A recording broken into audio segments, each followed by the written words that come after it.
변호사 사무실에 주로 의뢰하는 건 유언장을 안 써서 맞죠. 분쟁이 생겨가지고 네, 네, 네. 형제가 또는 부모 자식 간에 네, 아주 원수처럼 돼가지고 장난 아니게 다투는 싸워요. 상태에서 의뢰가 오는 거 아니에요? 그죠? 그런 게 이제 네. 오니까 네. 아 이거 유언장 썼으면 이 정도까지는 아닐 아, 건데 그래, 그런 게 그런 게 있겠네요. 진짜 네. 좀 많아요. 별것도 아닌 건데 그래서 저희는 근데 하나 무슨 사건이 있었는데 지금 진행 중인데 그건 좀 안타까운 게 있어요. 그 이제 돌아가신 분이 유언을 하셨어요. 네. 근데 녹음에 의한 유언을 한 거예요. 녹음. 이제 음. 비디오, 핸드폰 카메라로 영상을 찍은 거예요. 근데 녹음에 의한 유언도 요건이 또 까다로워요. 뭐가 뭐 해야 되는데 증인이 필요한데 증인은 이해관계가 없는 사람이어야 돼. 상속과.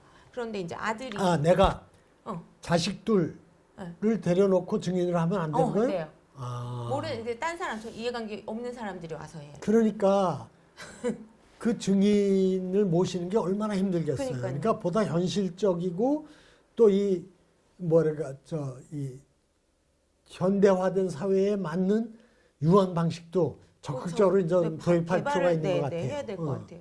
그리고 그분이 그 녹음을 하신 이유는 그 정신은 온전하신데 몸이 이제 불편하셔서 누워 계셨어요. 근데 이제 유언은 해야 되겠는 거예요. 손자한테 뭐를 주고 싶은 거예요. 아들이 아니라. 그리고 손자한테 뭐를 집을 하나 주셨거든요. 근데 이제 고모들이 그 집을 왜 손자한테 주냐, 우리 건데 원래 아빠가 안 줬으면 그러면서 이제 유류분 반환 청구하고 손자는 이제 고모들이 상속인이니까 법정 상속인이니까 소유권 넘겨와야 되니까 그것 때문에 막 이제 소송하고 막 이런 건데 그거 보면은 뭐 그러니까 돌아가신 분이 돌아가시기 전에 유언장을 잘 썼다거나 아니면은 조금만 상담만 한번 그 녹음하기 전에 영상 찍기 전에 변호사 사무실 전화해서 내가 이거 하려고 하는데 어떻게 하면 되냐 물어보기만 했어도 그게 지금처럼 이렇게 분쟁으로 막 크게 될 일이 아니거든요. 그래서 저는 유언장을 쓰는 시기도 그래서 중요한 것 같아요. 어르신들이 근데 참 저도 엄마한테 유언장 써라 지금부터 쓰세요 막 이렇게 얘기하기가 쉽지 않아요. 왜냐면 엄마 입장에서 뭐야 내가 곧 죽을 거라고 생각해서 너 나한테 지금 유언장 써놓으라 그러냐 이렇게 생각하실 수 있잖아요. 그러면 이제 그게 아니라 정신이 가장 온전할 때 쓸 수 있게끔 그런다. 그럼 뭐 내가 곧 치매 걸릴 것 같아? 막 이렇게 되는 거죠. 그러니까 근데 왜냐면은 내가 언제 치매가 될지 모르고 치매 진단을 받은 초기에만 써도 된다 하더라고요. 그러니까 내가 지금 가장 정상적으로 몸과 마음이 다 건강한 상태에서 판단을 똑바로 할 수 있을 때 이 재산은 내가 누구한테 주는 게 가장 공정하다고 생각하고 내 어떤 물건은 누가 처리해 주는 게 제일 좋겠고 내 마음속에 그런 상태를 다 판단할 수 있을 때 유언장을 써야 되는 거예요. 그 지금 아까 말씀드린 사례처럼 할아버지가 마음은 있었는데 다 미루고 있다가 이제 몸을 글씨를 쓸 수가 없어. 그런 상태에서 누워서 뭘 막 이렇게 하려고 하는 글씨를 것보다는 못 쓰니까 녹음을 유언을 하신 했군요. 거죠. 그런데 녹음 방식을 틀린 거죠. 증인이 이제 자식들이랑 자기 배우자랑 뭐 이런 그 사람들이 상속과 관련된 네, 이해관계가 없는 사람. 사람이 와야 돼. 완전히 그러니까 친척도 아니고 네네. 뭐 친구라든지 뭐 아니면 사회복지 뭐 나 요양 가는 요양보호사라든지 뭐 이렇게 그렇게 해야 되는데 그거를 이제 틀린 거죠. 그러면 제 변호사가 권하는 유언장 쓸 때가 언제냐 하는 거에 대한 권고는 건강할 때 맑은 정신으로 맑은 있을 때 써라 라는 그리고, 거고 그럼 그 말씀을 듣다가 보니까 그게 제일 바람직하지만 차선책으로는 내가 치매 초기다 치매 또는 진단을 받았다 막 일테면 그 암 진단을 받았다 이런 시점은 반드시 써야 경고등이 울리는 그쵸? 시점이고 그때는 확실하게 써야 되겠군요. 이때까지 놓치면 그 다음에 문제가 많아지네요. 못 쓰는 거. 그리고 유언장을 사람들이 이제 그렇게 생각하잖아요. 내가 썼는데 막 고치고 싶어. 마음에 안 들어. 내가 분명히 A 자식한테 다 주기로 했는데 제가 나중에 하는 짓을 보니까 안 좋은 패를 나요. 못 쓰겠어요. 그러면 이제 바꾸고 싶잖아요. 그럼 유언장 또 다 써서 바꾸는 게 아니라 그냥 내가 이렇게 바꾸고 싶은 부분을 줄 긋고 거기 도장 쓰고 이름 쓰고 뭐 이제 방식이 있어요. 그렇게 하고 다시 쓰는 거예요. 거기다가. 그렇게 하면은 그 예전 유언이 없어지고 새 유언이 이제 되는 거거든요. 그러니까 유언을 유언장 쓰는 거를 너무 어렵게 생각하고 내 인생 최후의 결단이다. 막 이렇게 생각하면 쓰기 어렵잖아요. 그렇잖아요. 그러니까 일단 오늘 맑은 정신일 때 오늘의 나를 기준으로 일단 쓰고 그다음에 5년 후에 꺼내봤는데 아 그때 잘 썼났네. 그러면 이제 안 고치는 거고. 근데 이제 그렇게 할 수 있는 거죠. 유언장은 이제 가장 마지막 게 유효하니까.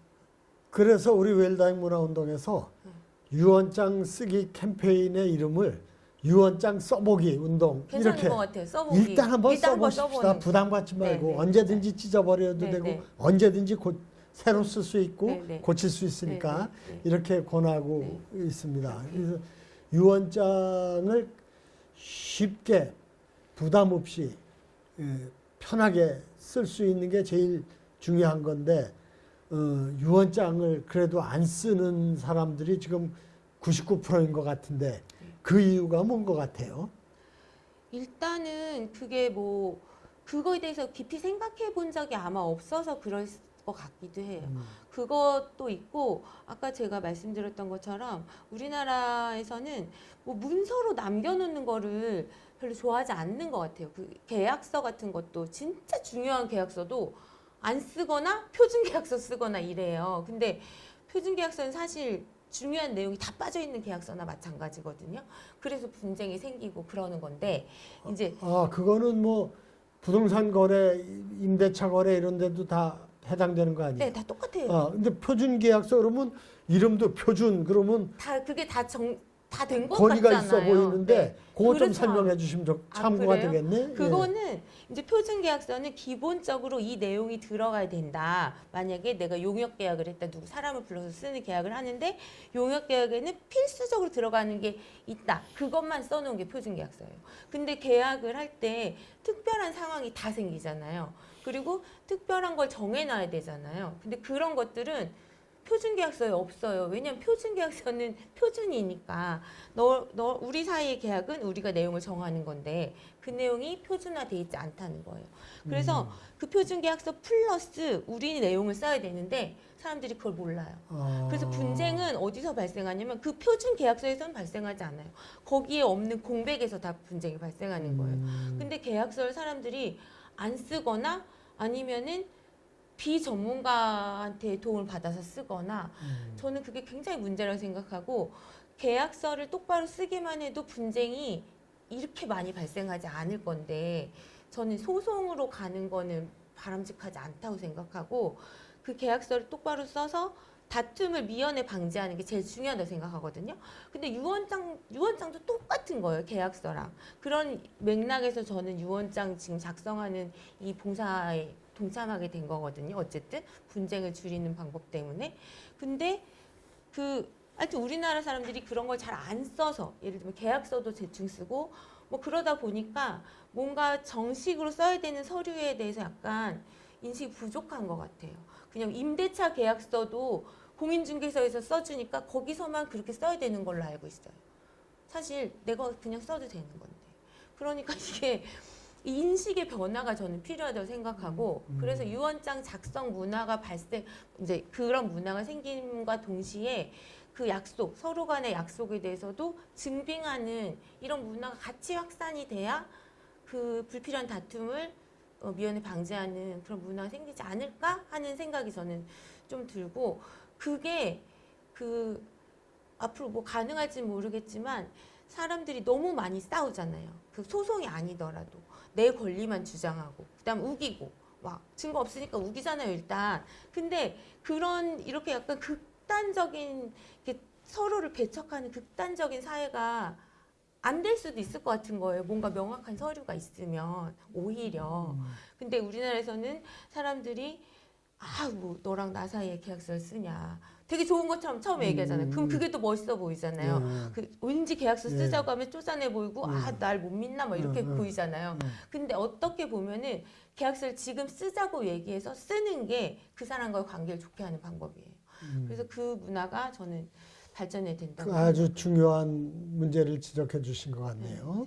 그러니까 우리가 지금 유언장 쓰기에 대해서 얘기하지만 유언장도 그런 의미에서 정확하게 구체적으로 핵심적인 부분을 써놔야 빠뜨리지 않고 또 그것도 구체적으로 정확하게 써놔야지 네. 그걸 놓고 해석의 여지가 네, 자식들이 없어지고 갈등도 네, 없어진다. 네. 그런 저는 이제 얘기가 그런 되는 취지. 거죠.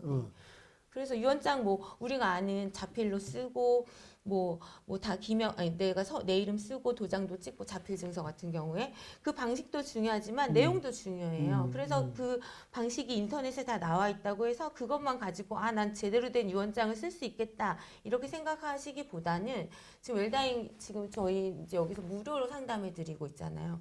거기 변호사님들 찾아가서 저보다 훨씬 이제 경력이 많으신 변호사님들도 굉장히 많으시단 말이에요. 그럼 그런 변호사님들이 다 무료로 설명해 주시니까 내가 이런 재산이 있는데 이거를 분쟁이 발생하지 않게끔 잘 유언장을 쓰고 싶다. 그럼 어떻게 하는지 좀 알려달라. 그럼 방식뿐만 아니라 내용까지 변호사님들이 도움을 드릴 수 있잖아요. 그러니까 그런 것들을 활용하시고 뭘 쓰시는 게 좋다. 유언장도 그렇고 계약서도 그렇고. 저는 이제 그런 생각을 해요. 그런 점에서 좀 경험하시거나 들으신 사례, 유언장을 부정확하게 써서 발생한 문제들, 그리고 또 유언장을 썼으면 문제가 없었을 일을 안 썼기 때문에 생기는 문제들, 뭐 이런 게 좀 소개해 줄 게 있을까요? 유언장을 썼으면 문제가 안 생겼을 거는 아니고 유언장을 썼으면은 좀 간단해졌을 것 같은 사건이 지금 뭐 하나 하는 게 있거든요. 네. 그거는 좀 웃기다기보다는 그 돌아가신 분이 예전에 땅을 누구한테 사셨대요. 근데 등기를 안 넘겨받은 거예요. 되게 예전에 사셔갖고 이제 등기를 넘겨오긴 힘들고 뭔가 이제 돈을 내고 샀을 거 아니에요. 그래서 돈을 이제 달라고 돌려달라고 등기를 안 주니까 뭔가 해결을 해야 되는 과정에서 그 분이 돌아가신 거예요. 그래서 자녀들이 그 내용은 대충 알고 있는데 뭐가 명확한 게 하나도 없는 거예요. 엄마가 돌아가신 돈이 건데. 가고 돈이 간 흔적은 내용은 있겠죠. 그 흔적만 있고 네. 땅을 샀다는 흔적은 없는 거예요. 계약서는. 아. 그 대신에 뭐더라?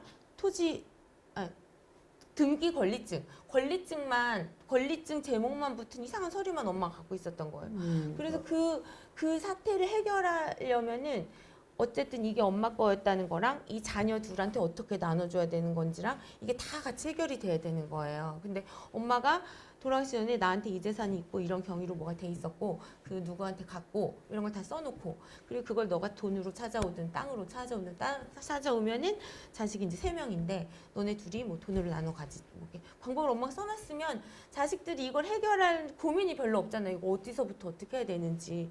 근데 그거를 이제 안 해놓고 갑자기 돌아가셔서 이제 자식들이 이제 막 3명인데 2명은 소송해서 돈으로 찾아와서 나눠 갖자 이런 입장이고 1명은 그냥 뭐 소송까지 하냐 그거 뭐 얼만데 그냥 뭐를 포기하자 뭐 이런 분란이 거기서부터 또 생기더라고요.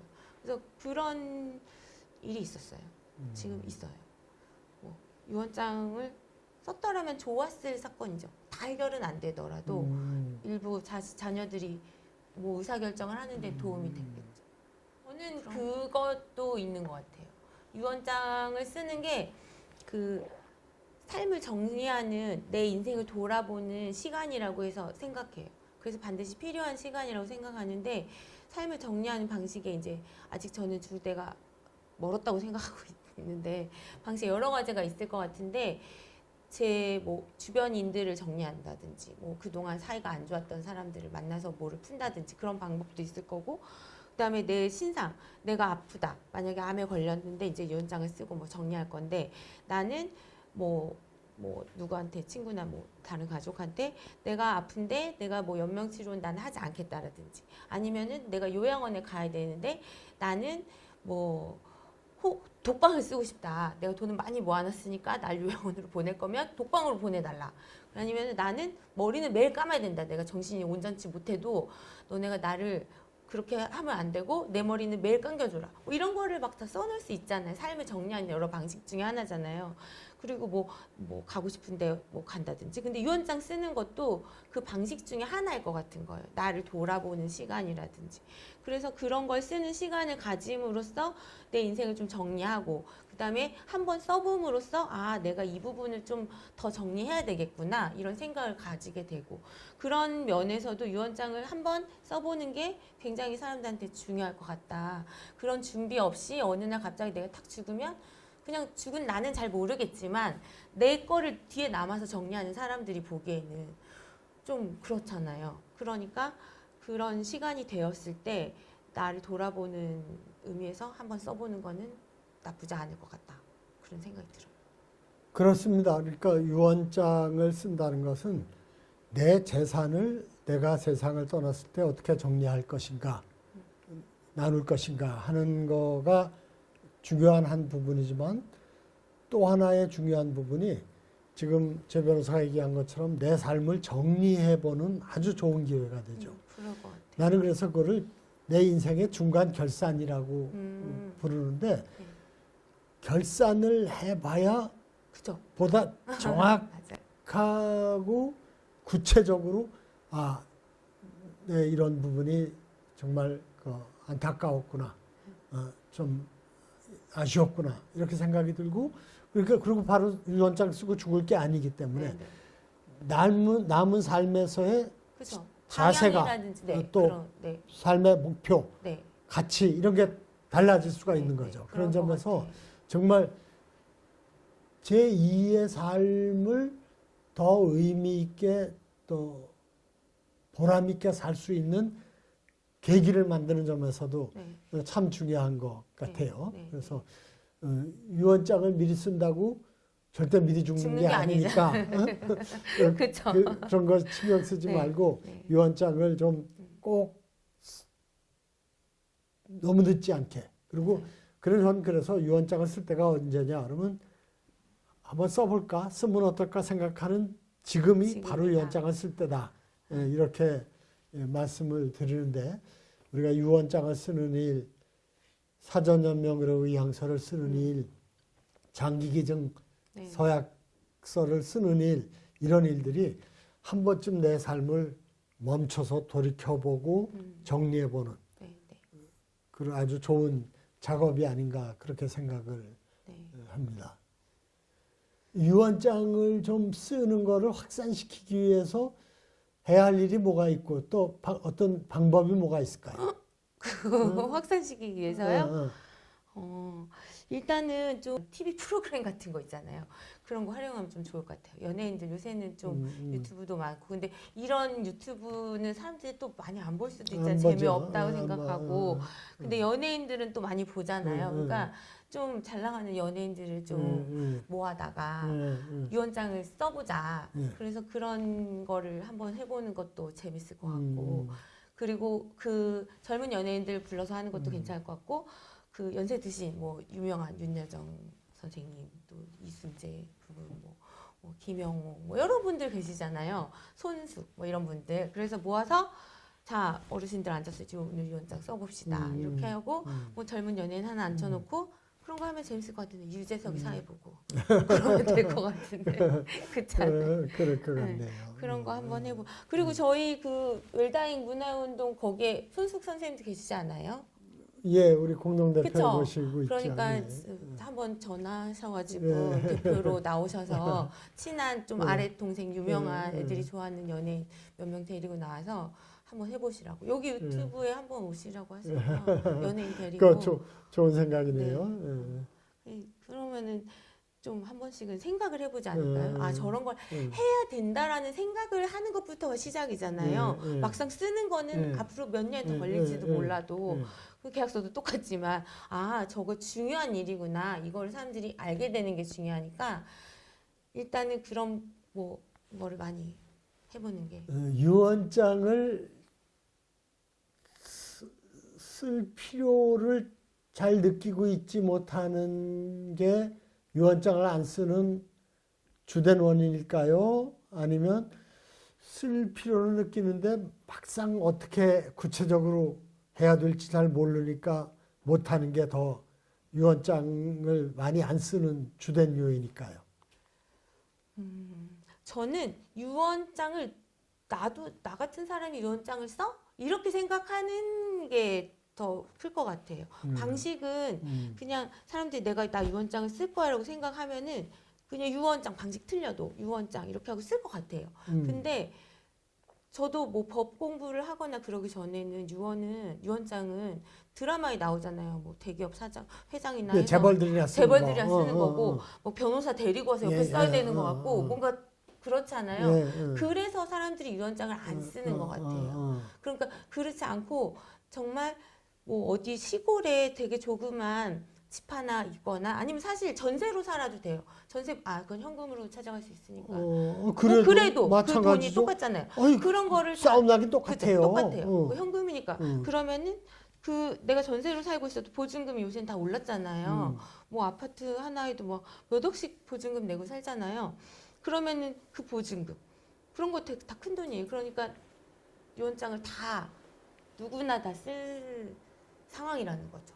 그렇지. 다 써야 되는데 나는 해당이 아닐 없어. 거야. 이렇게 재벌들이나 생각하는 하지 뭐 강남에 빌딩 가진 맞아. 사람이나 할 일이지. 그렇게 근데 생각하는 거예요. 그렇지 않더라도 지금 아주 적절한 사례를 들었는데 우리 좀 변두리의 반전세 보증금만 해도 그 돈이 얼마냐 맞아요. 말이죠. 그것도 커요. 그러니까 예를 들어서 난 그렇게 좀 비유를 하는데 예를 들어서 내가 30만 원 또는 300만 원이라는 돈을 여러 사람이 있는데 갖다 놓고 내버려 두고 이 사람 저 사람이 막 집어가면 얼마나 기분 나쁘겠어요. 내 피땀 흘린 돈을. 근데 그야말로 내 피땀 흘린 재산의 전부, 내 재산을 내가 세상을 떠날 때 어떻게 나눌 것인가를 내가 정해놓지 않으면 그냥 자녀들이 심지어는 또 1인 그 자녀가 없는 경우에는 보도 듣도 못하던 친척 조카들이 이거 내 돈이라고 다 가져가면은 얼마나 마음이 안 좋겠어요. 그래서 이 피땀 흘린 내 돈을 내 뜻대로 나누는 거는 그게 강남의 몇백억짜리 빌딩이 아니라 우리 뭐 저 서민들의 전세 또는 반전세 보증금이라도 소중하긴 마찬가지 아니에요? 네네. 그거를 내가 뭐 몇십억 아니 몇십만 원 몇백만 원 아무나 막 집어가도 좋을 정도로 난 돈이 많으니까 상관없어. 그럴 사람은 없는 거거든요. 네네. 그러니까 내 뜻대로 내 재산을 그것이 크든 작든 잘 뜻있게 나누려고 하는 노력이 바로 유언장을 쓰는 노력이죠. 그렇죠. 그래서 좀 남의 일로 생각 안 하는 게 참 중요한 일인 것 맞아요. 같아요. 내 일이라고 생각하고 네. 이게 뭐 어디 정말 넘사벽인 사람들만 하는 일이 아니라 일반적으로 다 하는 일이다. 이런 인식이 생겨야 쓰지 않을까요? 그거를.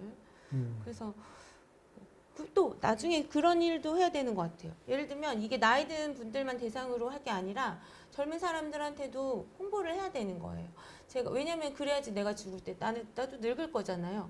그럴 때 유언장은 반드시 써야 돼. 이런 인식을 갖게끔 이게 당장 뭐 70대 이상, 뭐 그런 대상만 상대로 할 게 아니라 뭐 초등학교 때부터 예를 들면 유언장을 써야 된다 이렇게 가르치면 뭐 초등학교 때 우리가 뭐 당연히 배우는 것들 있잖아요. 뭐 거짓말을 하면 안 돼. 뭐 아니면 뭐 어느 쪽으로 걸어야 돼. 뭐 이런 것들 있잖아요. 그런 거 같이 그냥 기본적인 게 돼야지 된다고 생각해요.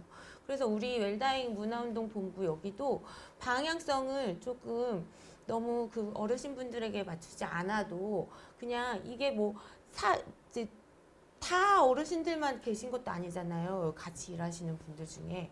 그러니까 그냥 너희들한테 먼 일 같지만 이건 반드시 해야 되는 거다. 이런 인식을 갖게끔 해야 차차 사회도 변하고 이거에 대한 인식도 변하고 그러지 않을까. 그 점에서 아쉬운 게 좀 선진국이라고 하는 많은 나라들이 네. 학교에서 네. 죽음에 대해서 생각해 볼 수 있는 프로그램들, 교육들이 다양하게 진행이 되는데 네. 우리는 그게 그쵸. 없거든요. 그래서 죽음에 대한 교육은 결국 그것을 통해서 현재 살아있는 내 삶의 의미, 나라는 존재의 위치 이런 거를 새롭게 인식하는 계기가 되는 거거든요. 네. 그런 점에서 좀 유언장을 쓰는 것도 내 삶을 정리한다는 의미에서 그게 젊었을 때는 정리할 필요가 없고 늙어서만 정리한다. 그런 그것도 건 아니니까 네, 꼭 그건 필요한 아니에요. 것 같아요. 네, 네. 예. 그래서 이제 전 세대가 다 음. 그 10대, 20대 다 한 번씩 써보는 그런 문화가 생기면은 괜찮을 것 같아요. 네. 그래서 우리 웰다잉 문화운동에서 유언장을 어쨌든 쉽게 써보자. 일단 한번 써보는 운동을 해보자. 그리고 막상 쓰려고 그럴 때 법률적인 문제나 이런 거에 대해서 좀 잘 모를 때, 또 구체적으로 좀 확인받고 싶을 때 상담을 할 수 있도록 우리 변호사들이 수고해 주셔서 유언 무료 상담센터도 운영하고 있는 게 어떤 유언장을 쓰는 문화를 좀 더 많이 확산시켜보자 하는 노력인데 아직까지는 너무 미미합니다. 네, 그래서 맞아요. 우리 목표가 정말 머지않아 국민의 한 10%는 유언장을 쓰는 정도가 되면 보면 옆집에 친구도 그 이모도 썼네. 그러니까 나도 한번 써볼까 이렇게 되는데 지금은 아무도 안 쓰니까 나도 쓰는 쓸 사람이 일이 이상한 없는 거고. 거, 쓰는 게 예, 이상한 예, 것처럼 그렇죠. 있잖아요. 무슨 유언장을 왜 써? 내일 줄게? 뭐 이렇게 막 그렇게 되는 거잖아요. 그렇습니다. 그래서 그러니까 그래서 우리 웰다잉 문화운동의 노력, 특히 유언 무료 상담센터의 봉사가 우리 사회에 유언장을 쓰는 문화를 조금이라도 빨리 좀 뿌리내리게 하는데 큰 역할을 해주기를 기대하고 또 이렇게 수고해 주셔서 감사하다는 말씀으로 오늘 대담 마치겠습니다. 네, 감사합니다. 고맙습니다. 네. 예.